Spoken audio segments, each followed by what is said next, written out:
Hello, welcome to RK cooking forever. આજે આપણે બનાવીશું ખમણ ઢોકળા. એના માટે ઇન્ગ્રેડિયન્ટ્સ તમે સ્ક્રીન પર જોઈ શકો એ પ્રમાણે છે. આપણે ખમણ ઢોકળા ગિફ્ટના સ્નેક મિક્સમાંથી બનાવવાના છીએ. તો એના માટે મેં એક પેકેટ લઈ લીધું છે અને આપણે બાઉલમાં ટ્રાન્સફર કરીશું અને પછી અંદર 2 ચમચી જેટલું આપણે તેલ ઉમેરીશું. હવે મેં એમાં તેલ ઉમેરી દીધું છે અને હવે આપણે વિસ્કરની મદદથી ધીમે ધીમે પાણી એડ કરતા જઈશું અને મિક્સ કરતા જઈશું. મિક્સ કરતા વખતે આપણે ધ્યાન રાખવાનું છે કે આપણે જ્યારે પણ મિક્સ કરીએ તો આપણે એને એક જ ડાયરેક્શનમાં મિક્સ કરવાનું છે. એનાથી બેટર ફ્લફી થાય છે અને ઢોકળા મસ્ત ફૂલે છે. હવે મેં ઢોકળાની મૂકવા માટે એક પ્લેટ લીધી છે. એમાં મેં આ ખીરું એડ કરી દીધું છે. આમાં મેં પાણી એડ કરીને આ ઢોકળાનું છે વાસણ, એમાં મેં પાણી એડ કરીને પહેલાં જ સ્ટીમ કરવા મૂકી દીધું હતું. એટલે આપણે જ્યાં સુધી મિક્સચર રેડી કરીએ ત્યાં સુધી એ રેડી થઈ જાય. હવે મેં અંદર ટ્રે મૂકી અને આ ઢાંકણું રાખી દીધું છે. મારા ખમણ બનાવવાનું જે આ કુકર છે, વાસણ છે, એમાં ઉપર કાણું છે એટલે મેં ઉપર વાટકી ઊંધી વાળી છે. હવે આપણે એના માટે ચટણી બનાવીશું. એના માટે મેં અડધો કપ ચણાનો લોટ લીધો છે અને એમાં 1/2 કપ જેટલું આપણે પાણી એડ કરવાનું છે. એ વખતે આપણે મિક્સર કરવાનું છે કે અંદર કોઈ પણ ગાંઠા ના રહી જાય. ધીમે ધીમે પાણી એડ કરીને મિક્સ કરતું જવાનું છે અને આપણે મિક્સર કરવાનું છે કે અંદર સહેજ પણ અંદર ચણાનો લોટ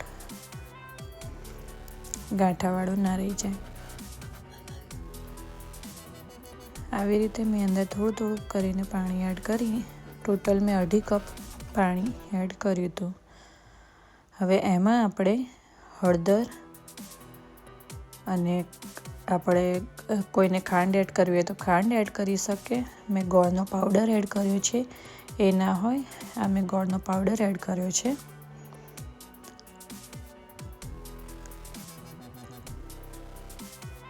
તમારે જે પ્રમાણે ગળપણ જોઈતું હોય એ પ્રમાણે તમારે એડ કરવાનું છે. અને ગોળનો પાવડર ના હોય તો તમે રેગ્યુલર ગોળ અથવા તો ખાંડનો પણ ઉપયોગ કરી શકો છો. પછી અંદર મેં હળદર એડ કરી છે અને મીઠું એડ કર્યું છે.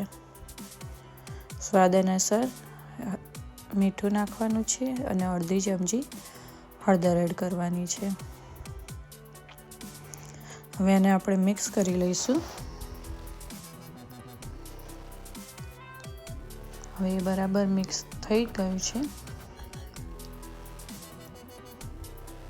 એટલે હવે આપણે તેલ મૂકી દઈશું. મેં એક તપેલીમાં તેલ લીધું છે. તેલ ગરમ થઈ ગયું છે એટલે મેં 2 ચમચી રાઈ ઉમેરી છે.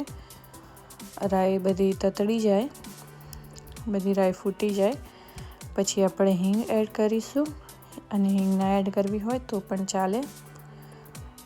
જે થઈ જશે પછી આપણે એમાં લીલા મરચાં, મેં આપણે જે પ્રમાણે તીખું જોતું હોય એ પ્રમાણે લીલું મરચું એડ કરવાનું રહેશે.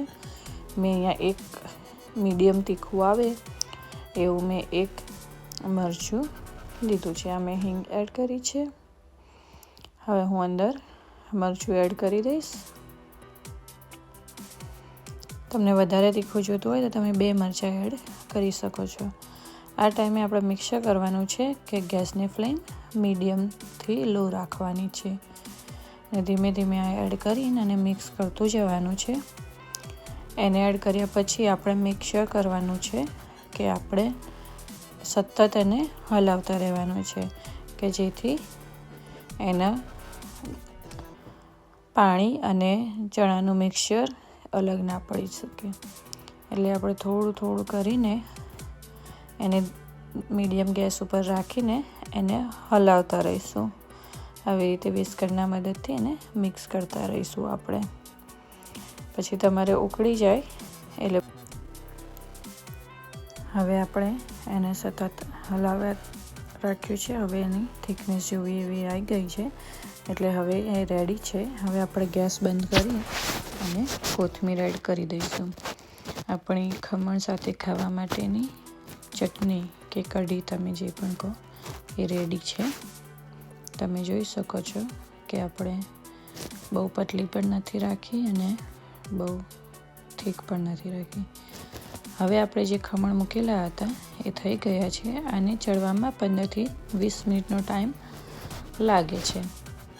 હવે જો રેડી થઈ ગયું છે. હવે હું એને બહાર કાઢી દઈશ અને પછી થોડુંક ઠરી જાય એટલે પછી હું એને ચોસલા પાડી દઈશું. આપણે આ બહુ જ મસ્ત બને છે, ખાવાની મજા આવે છે. કોઈ મહેમાન આવે તો પણ આપણે ઇન્સ્ટન્ટ બનાવી શકીએ છીએ. હવે મેં એમાં પીસીસ કરી દીધા છે. આપણે આવી રીતે પીસીસ કરવાના છે કે જેથી આપણે ઉપર વઘાર કરીએ એ છેક અંદર સુધી કવર થઈ જાય.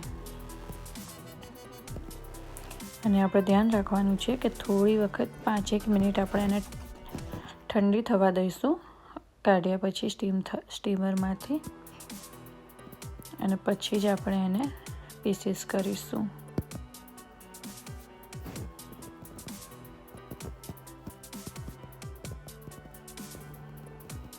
હવે આપણે આના ઉપર વઘાર કરવાનો છે એટલે એની રેડી કરીશું.